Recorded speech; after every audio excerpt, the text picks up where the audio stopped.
Hello everyone, नमस्ते। हजुरहरूलाई मेरो च्यानलमा स्वागत छ।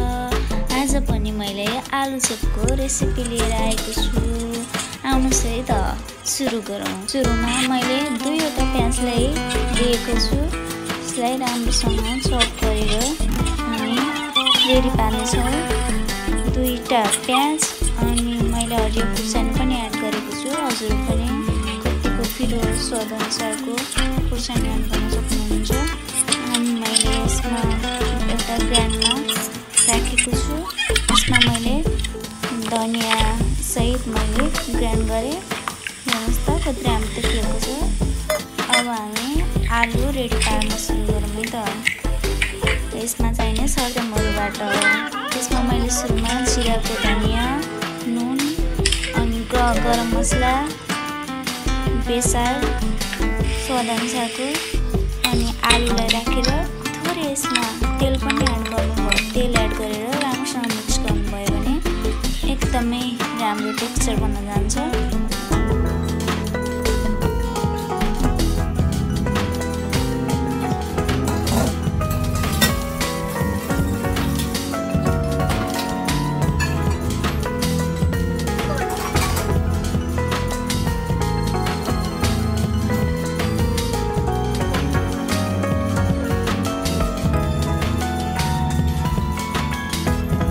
अब यतिको भएपछि चाहिँ अब हामीले आलु चपको सेप रेडी पार्छौँ। यसलाई थिच्दै राम्रो सेप दिँदै सानो भयो भने चाहिँ खानालाई पनि मिठो अनि पाक्न पनि राम्रोसँग पाक्छ। यसरी नै हजुरहरू पनि घरमा ट्राई गर्नु होला।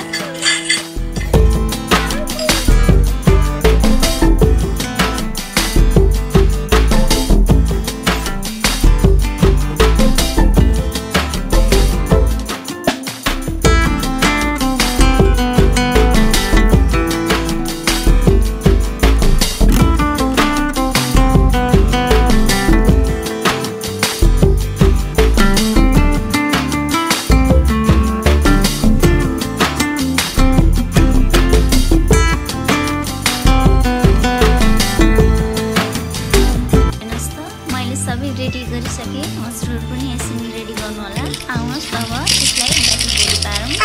यसमा मैले मैदा लिएको छु अनि यसमा थोरै जिरा पाउडर, नुन स्वाद अनुसार अनि थोरै बेसा राख्नु भएन हुन्छ। मैले चाहिँ फुड कलर राखेको छु राम्रो देखाउनको लागि।